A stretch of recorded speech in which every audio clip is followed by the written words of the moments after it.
Right, today what we're going to do is talk about 3 new functions, and then we're almost done. There's only one more lecture to come, and the rest is practice.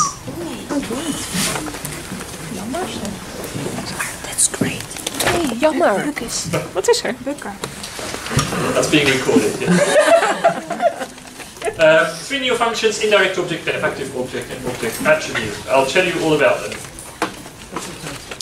First of all, what I'd like you to do is, as a kind of recap, look at this sentence. The landlady noticed a hole in a beautiful tablecloth. Can you divide this into constituents? Write down what the functions are and what the phrases are. Now, yes. Now, write down the functions and the phrases.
Moet je dat paard?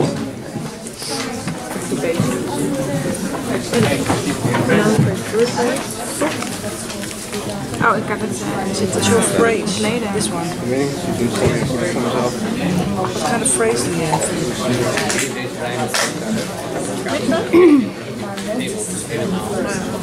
Oké, dus constituents is toch? Ja, dat wordt niet predicator. phrase is dat. Oh, zo. Wat is de noun phrase? Ja, ik heb eerst dit. Noun, predicator, object, direct object. In dit geval gaat het Nee, maar zie je dat moet ook. dat ze het gat Ja, dat zo. daar dan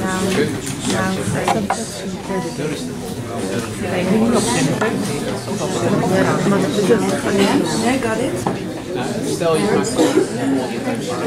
maakt we gaan niet zo hard in Amsterdam zit, maar dat gaat gewoon over.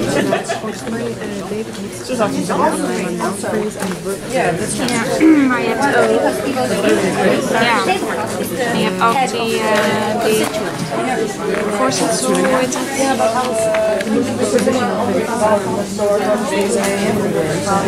You can have 20 now. Ja, maar dan hebben we noun, word, noun en dan preposition. Ja. Dat is dit, maar als je dat moet parsen. Personal pronouns. Ja. Kan wel. Dat moet parsen. Dit heeft geen... Predicator. What can we say about the predicator? Alle werkwoorden.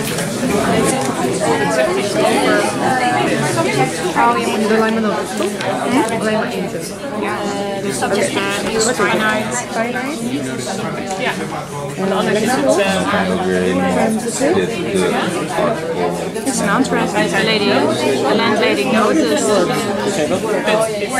Maar notice what? Is wel je. Dat is mijn something. Ja, dat dacht ik. Oh ja, maar we hebben ook een verb. Ja. Van, Oh, maar je moet ook die tijd. ja.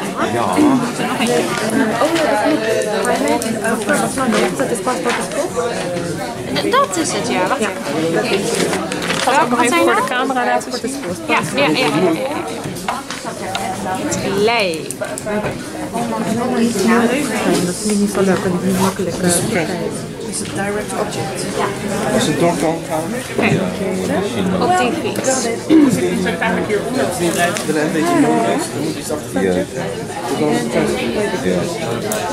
Do we need to parse it? Right. I'll give you the answers and discuss it with you.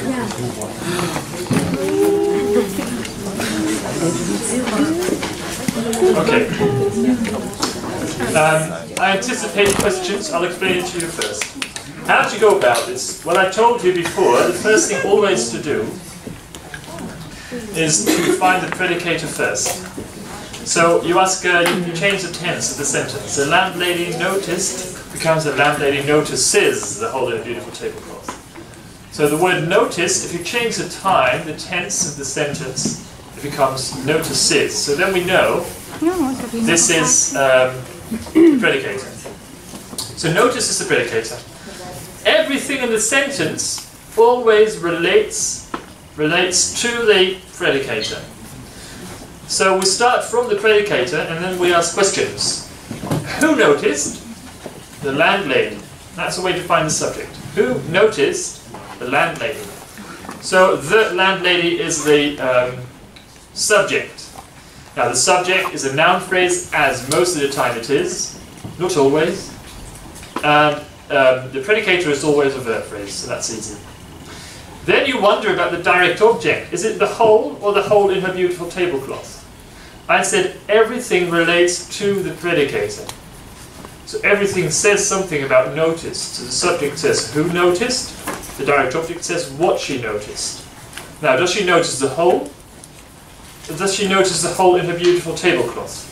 If you separate those two, you say the landlady noticed the whole / in her beautiful tablecloth. Then, if everything relates to the predicator, then you ask questions. Who notices? The landlady. What does she notice? The whole. Where does she notice it? That's the next question, if that's a separate constituent. Where does she notice it? In her beautiful tablecloth. No, she doesn't wear the beautiful tablecloth when she notices the whole. She notices the whole in the tablecloth, so these two belong together. Yeah? The in her beautiful tablecloth is linked to the whole and not so much to notice. Another way to find out is a substitution test. The landlady noticed this. You can replace the entire phrase with one word. The entire constituent. Which means it's one constituent. Yeah, so just remember, if you're not sure whether something is one constituent, ask yourself, do these things really belong together, or do they provide answers to separate questions? So if the whole and in her beautiful tablecloth were separate, then you'd ask two different questions. You'd say, what does she notice and where does she notice? Whereas you don't say that here. She doesn't notice anywhere. She notices one thing, the whole in her beautiful tablecloth. So the whole belongs to the tablecloth. That's a direct object. The whole is the head, the most important word. That's why this is a noun phrase. Any questions? Okay. Now, I said this is a recap, just one sentence. You should realize sentences may be longer than this in the test. So you just need a lot of practice before you can actually master this. Okay, before we move on to our actual topic for today, the new functions I was going to talk about, I'd like you, as an introduction to that, I'd like you to analyze these 4 sentences. Can you analyze these 4 sentences? Now, okay. Jimmy and Kate were fighting. Okay. Here are all the answers. Jimmy and Kate is the subject and we're fighting as the predicator. Easy, right? There's only 2 verbs, they come together as the predicator and all the rest is the subject. Who were fighting? Jimmy and Kate. Kate slapped Jimmy Slapped is the only verb, so that must be the predicator. Who slapped? Kate. Who did she slap? Jimmy. So that's a direct object. Right? That's what we talked about last week. Then 3, Staat er een beetje ver. Jimmy was upset. Jimmy's subject was his predicator. I think that should be more or less easy. Then was, remember, is a copular verb. You can be is a verb. Be acts as a linking verb, a kind of bridge between two things. So then upset is the subject attribute. Remember, the subject attribute is a kind of tag you put on someone. It's like Jimmy is wearing a label, sad. Jimmy is sad. Yeah. So there's a copular. Are you called Jimmy? There you go. Upset. I mean, it says upset. It doesn't say sad. Upset. Now you're upset. So upset is a subject attribute. It's a kind of label you put on someone. You stick to someone. Like she feels good. Feels then is a linking verb, the copular verb, which can be replaced by an equal sign by the verb be. She feels good. Then good is a kind of label you put onto she. Yeah, so subject attributes don't really describe an action, but an experience or a feeling. Then number 4, he threw subject predicator. I think that should be doable by now. Direct object, a pie. But what about to Kate? Indirect object. And what I'm doing now here is like a teaching technique. When I observe stage lessons, it happens very little. What I'm doing here, of course, it's really easy. I'm generating a need for knowledge. That's what you should do. When you teach, make sure you generate a need for learning. So now I made you struggle with to Kate, and you wonder what it is, and then you really want to learn about the indirect object. Of course you do. Yeah? Whereas when I tell you about the indirect object straight away, that'll be a bit out of the blue, right? But now I generate a need for the indirect object. Yes. What is the exact question that you have to apply to find? I'll tell you. I'll tell you. That comes next. I'm going to explain the indirect object next. Question in the back. I know it's not exactly the topic, but the phrase to Kate, what is it? Oh, the phrase. What kind of phrase? It's a prepositional phrase. Okay. The indirect object. Here we go. It's another function that only appears in the sentence if there's a direct object. It only appears in the sentence if there's a direct object. What does it do? It answers the question, to whom is the action done? To whom is the action done? That's the indirect object. Jimmy threw a pie. To whom did he throw it? To Kate. Jimmy threw a pie. To whom did he throw it? To Kate. So to Kate is the indirect object.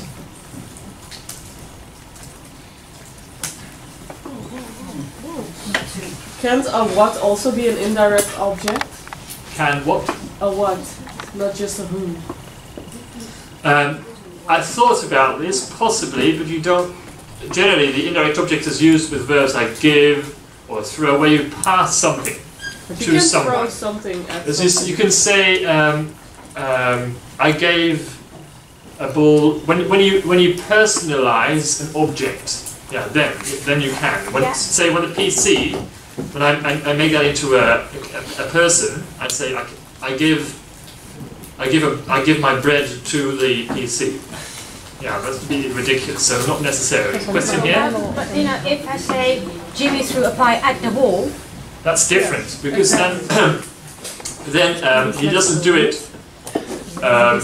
He does it in the direction of the wall, but not necessarily for the benefit of the wall. Yeah. this is exactly. Ja. So this answers the question. Yeah, a little bit of before I come to your question, Darcy, I'll just explain this a bit further.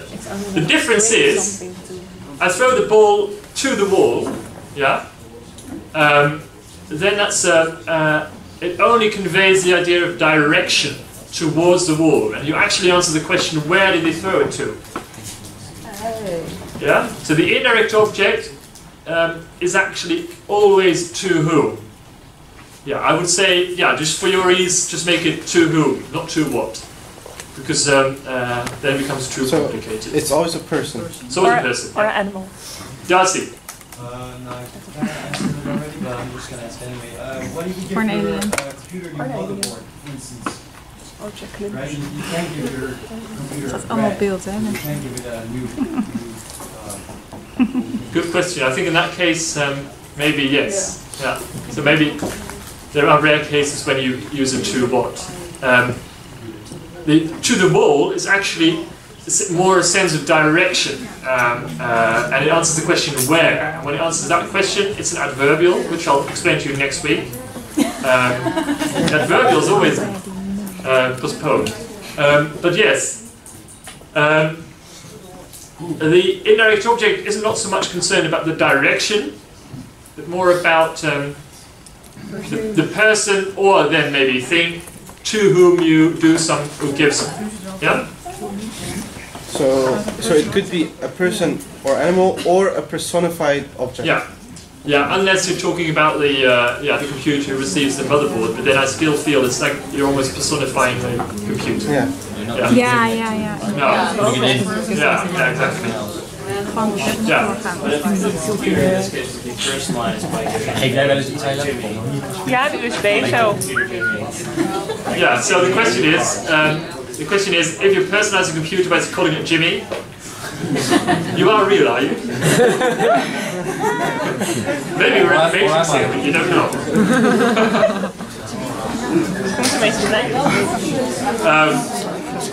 Yeah, but then you personalize, yeah, but that's not what you would normally do. But then, yeah, you can say that. I do that with a lot of things. Oh, really? Yeah. And maybe you're a bit odd. Trying to get a teacher. Okay. He is a Jack, he doesn't eat frogs, so bring it Yeah. on with my Okay, I'll move on to explain this a bit further. So just remember, the indirect object answers the question to whom. When the question is rather where or where to, then it's not an indirect object but an adverbial next week. So here's examples of sentences with an indirect object.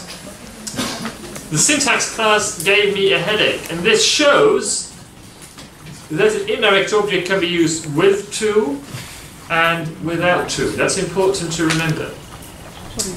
Because you can phrase this in two ways. You can say the syntax class gave me a headache, or the syntax class gave a headache to me. The syntax class gave what? The answer is a headache. So gave is the predicator, the syntax class is the subject. The syntax class gave what? It gave a headache. To whom did it give a headache? To me. So here me is used without to. It's still an indirect object. Remember that. At night my toothbrush told me a story. At night my toothbrush is a subject, told is a predicator, told what? Not me, but the story. To whom? To me. Yeah, so the word to is not used, but still an indirect object. My story gave the doctor a headache. My story is subject, gave predicator, gave what? A headache. To whom? To the doctor. That's the indirect object. Yuri, you've got a question? Oh no. I thought you raised your hand. No, I was just... Oh, you're just stretching.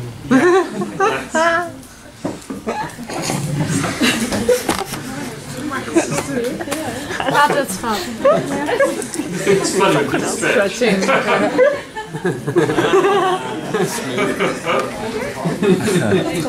No, he wasn't making friends with him.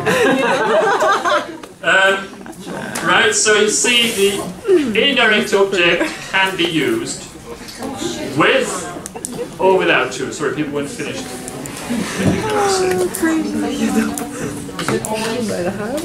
When you're taking notes, use abbreviations. Don't copy the entire PowerPoint, otherwise you lose time. You run out of time. Jason? Indirect object is always introduced only by 2, or can it also be introduced by 4? Good question. And I'm going to answer that in maybe 2 minutes. So an indirect object can be used with or without to. Another example here, pies that are thrown in her face give Kate a headache. But you can also say pies that are thrown in her face give a headache to Kate. Meaning is exactly the same.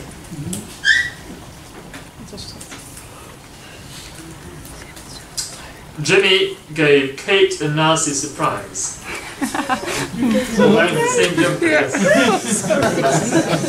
Jimmy gave a nasty surprise to Kate. Sorry, I'm distracting you. There's someone here pointing at my jumper and pointing at the jumper of, of her neighbour. Who's wearing the same jumper as I'm wearing.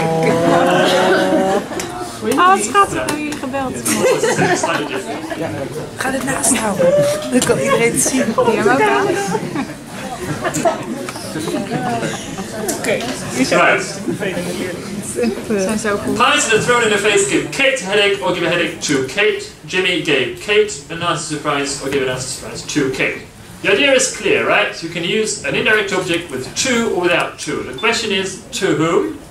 The answer is the indirect object. Next.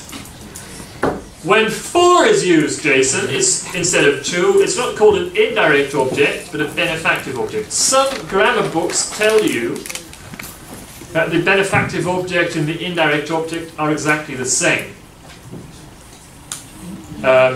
Because, for example, in Dutch you might have learned that the medewerkend voorwerp is either voor wie or aan wie. Yeah? So some people prefer to call the benefactive object an indirect object, but they're called different in this course because we feel they convey different ideas. The benefactive object is always for the benefit of someone. That's why it's called the benefactive object. It answers the question, for whom? For whom was it done? So for whose benefit? Jimmy had a surprise for Kate.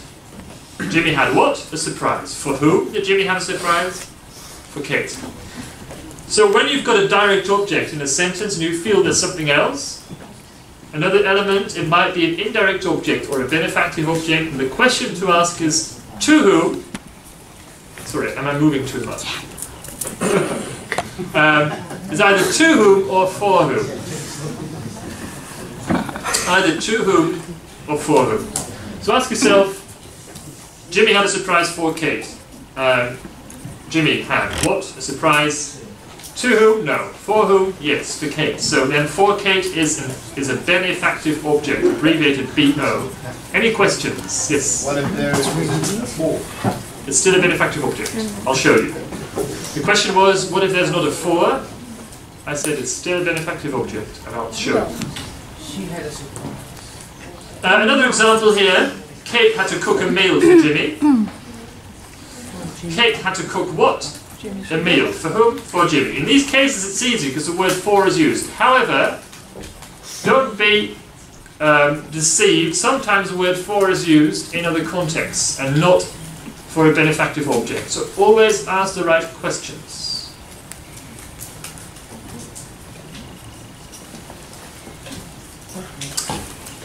As I just said, like with the indirect object, which can be used with to, without to, the benefactive object can also be used with for or without for. So you can say Kate had to cook a meal for Jimmy, but you can also say Kate had to cook Jimmy a meal. Don't leave out a meal, otherwise it becomes rather clear.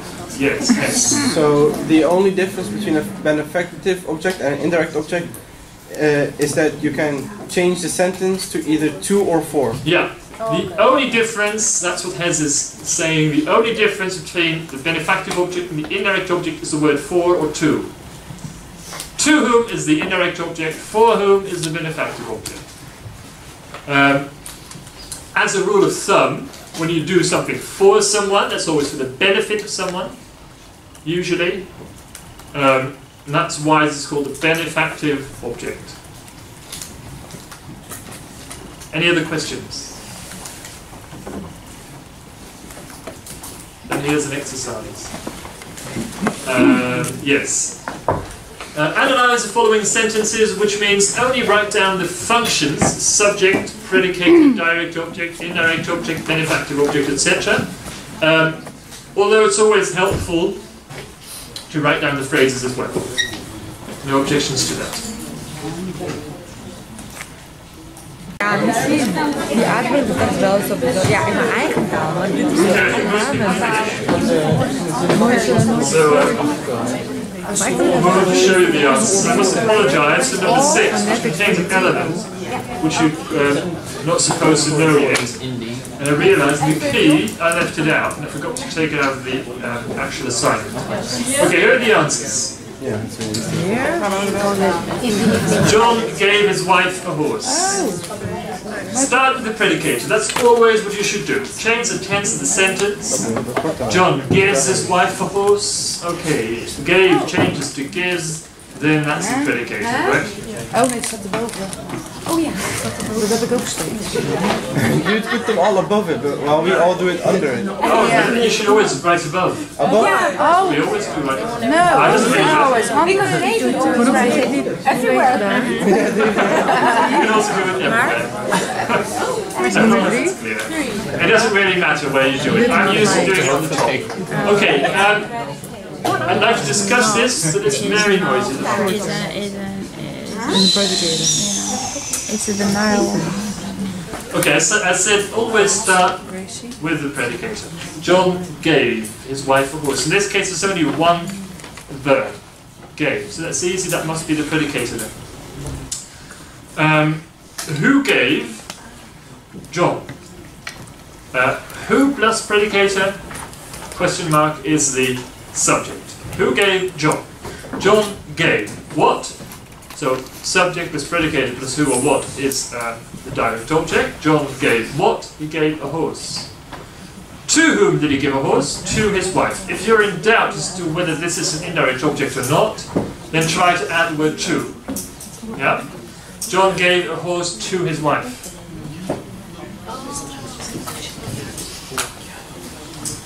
Whereas if you confuse the direct object and the indirect object here, then you can apply the same test, right? If you think a horse is the indirect object, then it should be John gave his wife to a horse. That's what sounds like some sort of Greek myth. The Greek myth where that happens.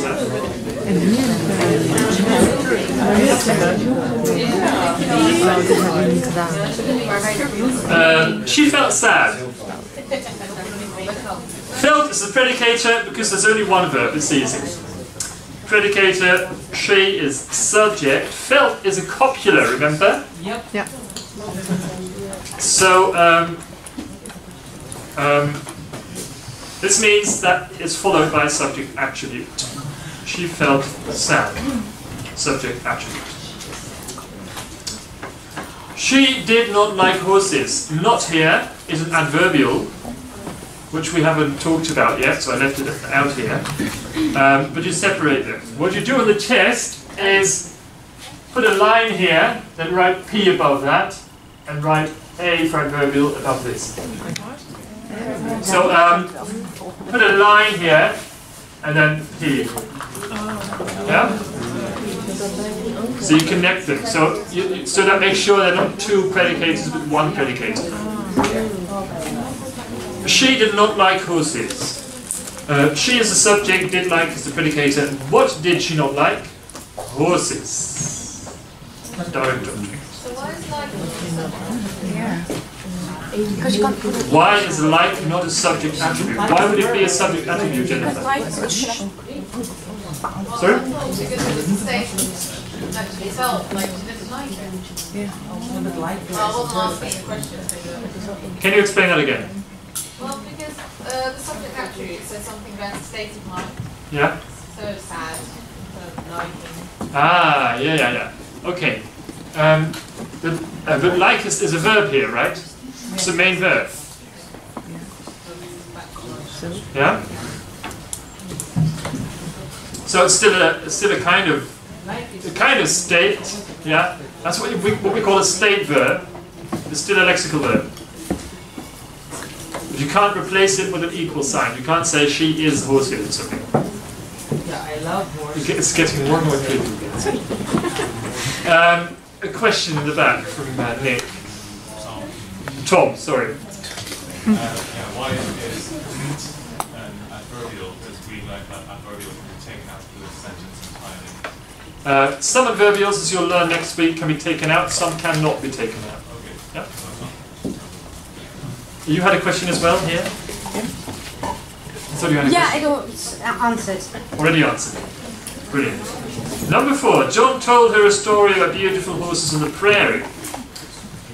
Told again is the predicator. John is subject. He told what? A really long direct object. A story about beautiful horses on the prairie. The way to test this is to replace the entire bit with the word it. He told her, or this. He told her this. Yeah? You can replace the entire thing with the word this. He told her this. To whom did he tell it? To her. You can test it by saying, John told a story of the beautiful horses on the prairie to her. That's the indirect object. Now, number 5 contains a benefactive object. He bought what? A different present. For whom did he buy it? For his wife. Then finally, his wife cooked him a nice meal. This one's slightly more difficult. His wife cooked. What did she cook? A nice meal. How traditional, by the way. My sentences are always surprisingly traditional. I don't know. The wife always cooks for the man. And she's always a wife, also. Yeah. Right. The last sentence was actually his wife cooked a nice meal in the evening. So Yeah, that's what I was going to say next. That's why I said I apologise for sentence 6. I shouldn't have. That was an adverbial in the evening. I should have taken that. His wife cooked him a nice meal. She cooked a nice meal. For whom? It's not to whom. It's not to whom did she cook. For whom did she cook? Yeah? He's cooking to him. Attention, please. If you want to test this, try and say his wife cooked a nice meal to him. No. In the long term. She cooked a nice meal for him. Benefactive object. The other part was an adverbial. I'll explain more about that next week. No. Next week it's going to be so interesting. How is the time? I'd like to have a 5-minute break. Not 10 minutes, just 5 minutes. No, 10. I can. Oh, we have time enough. 10 minutes. Yay! Jan is the best!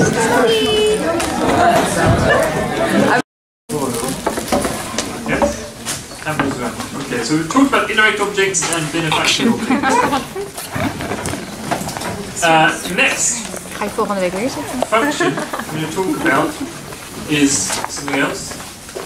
I'd like you, before I start talking about that, I'd like you to analyze these sentences. I'll give you 1 minute to do so. These stupid shows make me sad.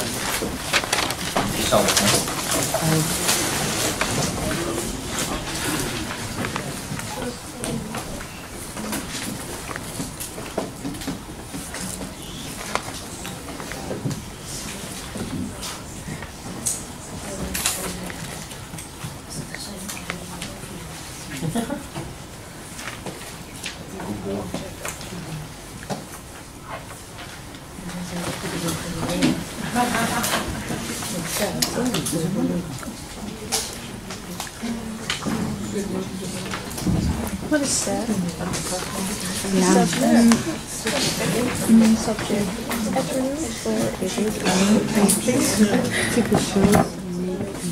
Of is het een direct object?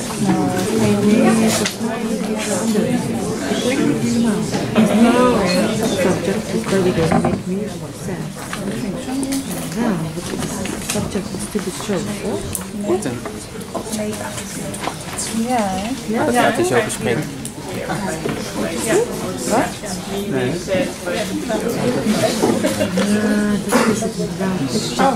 Wat?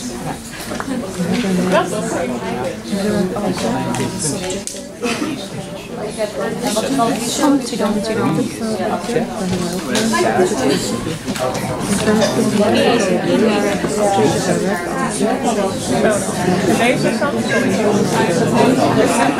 heb het zo gedaan. Make sense.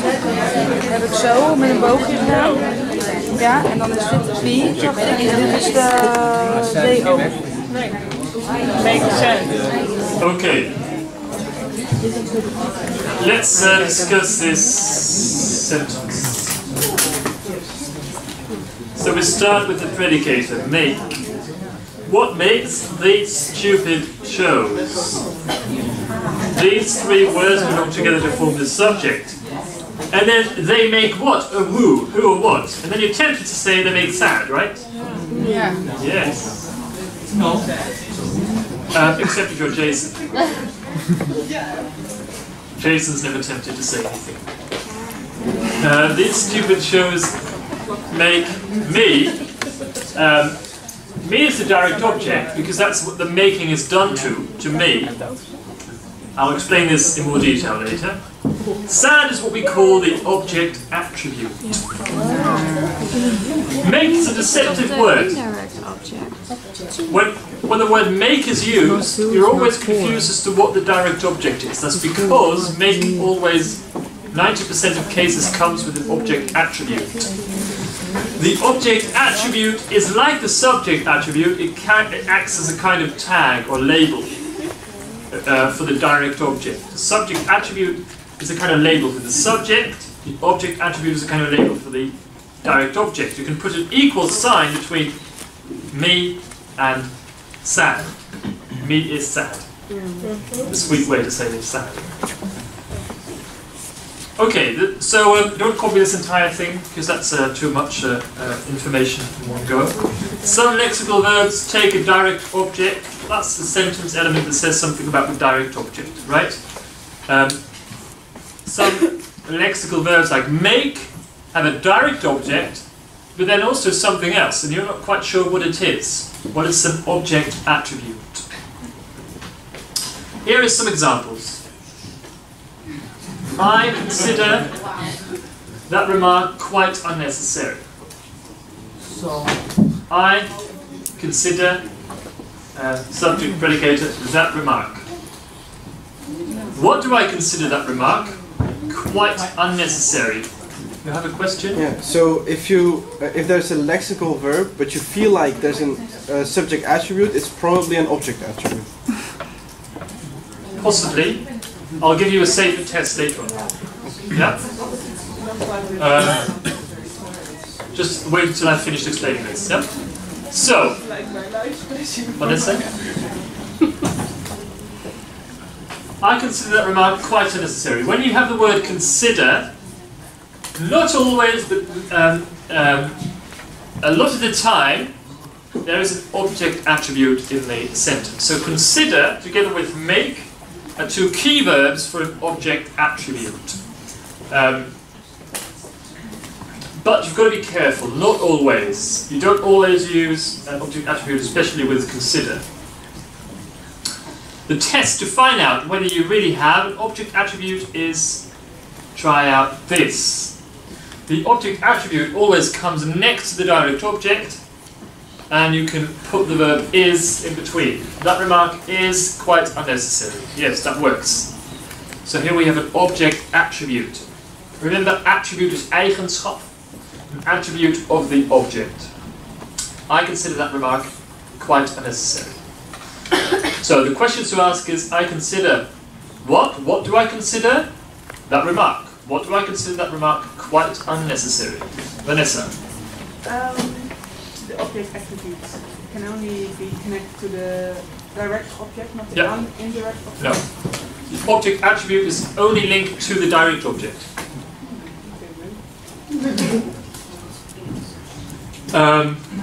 The long flight made Aunt Katie very tired. So, as I said, make is another keyword for the object attribute. The long flight made Auntie Katie what? It made her very tired. you can put an equal sign between these two sentence elements. Now, especially with make, it's difficult, because when you ask questions, the long flight made what or who, you're tempted to say it made very tired. And the question is, who did it make very tired? Well, Auntie Katie. Then she is the direct object. And what happens to her is the object attribute. So the object attribute actually describes the direct object? Yes, it describes the direct object. That's why it's called an object attribute. His new house has made Mr. Pons a very happy man. His new house has made who? Mr. Pons. What has he made him? What has it made him? A very happy man. Appointed can also have an object attribute. The boys appointed John. What did they appoint him? The leader. Yeah. Any questions so far? Yes, Jeremy. So does simply the object attribute say something about the direct object? Yeah, the object attribute is the description of the direct object. You can always apply this test. Try and put is or a form of be between the object and the object attribute. Jason. You mentioned a while back that object attribute always comes after the direct object. Yeah. Are there instances where it can come before the direct object? Or is it always after the direct object? I'm tempted to say always, but I always find that hard to say always, because there might be exceptions. But I can't think of an example where the object attribute comes before the direct object. Yeah? What if you say, like for the first sentence, quite unnecessary is what I find that, is what I consider that remark. Yes, quite right. But that sounds a bit stiffer. Quite unnecessary is what I consider that remark. Sounds very... But it is correct, right? It is correct, yes. And then it's still an... Then it's still an object attribute, but quite an unusual sentence. Quite unusual, I find that sentence. Right. This looks more complicated than it is. An object attribute, you've got to be careful. Like for with a direct object and a subject, for example, these are almost always, but not always, realized by a noun phrase. The object attribute is different. It can be realized by different types of phrases. Sometimes a noun phrase. They appointed him their leader. However, sometimes it's an adjective phrase. The flight made her very tired. You see, their leader and very tired are very different kinds of phrases, right? One is a noun phrase, the other one is an adjective phrase. One is a person, the other way is a description.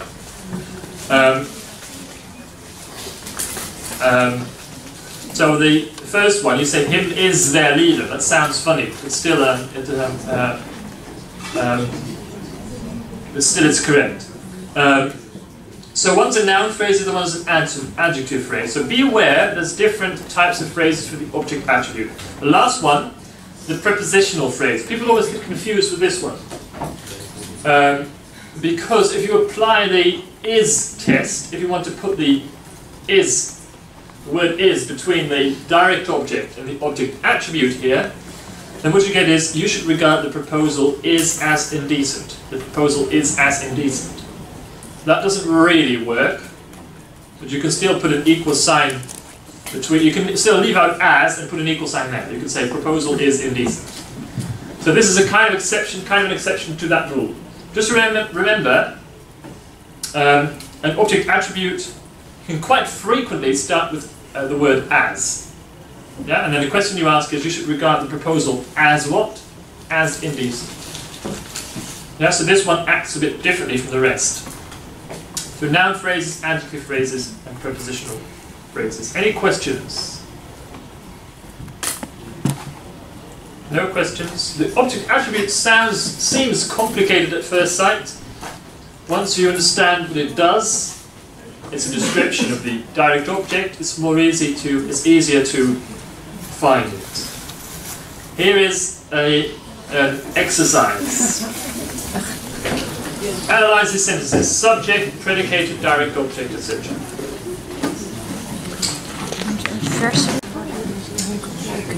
Ms. Mummy gave a subject predicator. What did she give? A lecture. To whom? To her pupils. Yeah, you can put to before her pupils, so this must be an indirect object. The students considered what? So here, this is where you start to doubt about her lecture or rather boring. They consider it rather boring, it sounds okay, but her lecture also sounds okay. As I said, consider is a key word for the object attribute. So when you see the word consider, there's a big chance you also have an object attribute. But not always. The students considered her lecture, that's a direct object. What do they consider her lecture? Rather boring. You can put an equal sign between her lecture and rather boring. Her lecture is rather boring.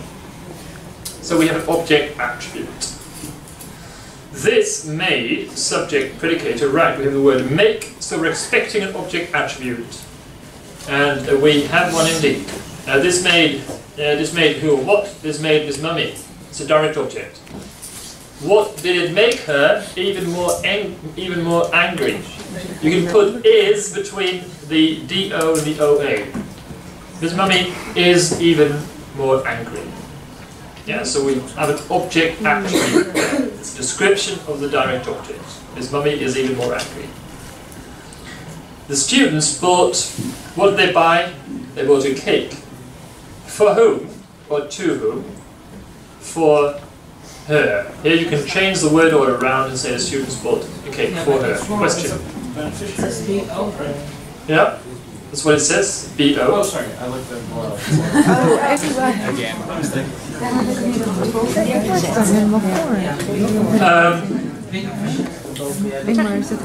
Ja, die wil dat. Maybe I should let them fly in one by one. It's not so confusing. Ms. Mummy regarded it as an unforgettable experience. Again, subject, predicator, that's easy. What did she regard? It. And then I said, quite often an object attribute may contain the word as it does here. Ms. Mummy regarded it as what? As an unforgettable experience. Here it's hard, it's funny, if you put an equal sign between it and as an unforgettable experience, it sounds strange. It is as an unforgettable experience. But then if you leave out the word as, you can still try it out. It is an unforgettable experience. If the word regarded or viewed or looked at or look at or those kinds of words where you actually look at something, think about something, with the word as, then that's an object attribute. Yes? If we would parse this, sentence 5, what would as be? And preposition. And is an unforgettable experience. Indefinite article. She gave what? She gave a kiss to whom? To all her students. That's an indirect object. Any questions about this? No questions. Okay. Then we'll round off. You might want to take a picture of this, because it's a lot to write down, and I think it's helpful to know the formulas. Change the tense to find the predicator. That's the first step to take. Then find the subject. Who or what plus predicator. Then, you're not sure, the sentence may contain a direct object. So then you try this out, subject plus predicator plus who or what, that's the direct object. Can we keep quiet for 1 more minute, please? We're not finished yet. However, the same formula goes for the subject attribute. So the predicator contains a copula, then you have the subject attribute. Then subject plus predicator plus direct object plus to whom. To whom is indirect object, same formula, but then for whom is a benefactive object. Then subject to predicate was direct object plus what. It made her what? It made her angry. That's the object attribute. Yeah, so these formulas may be helpful for you in finding out what the functions are. Any questions? No questions, then here we have the homework.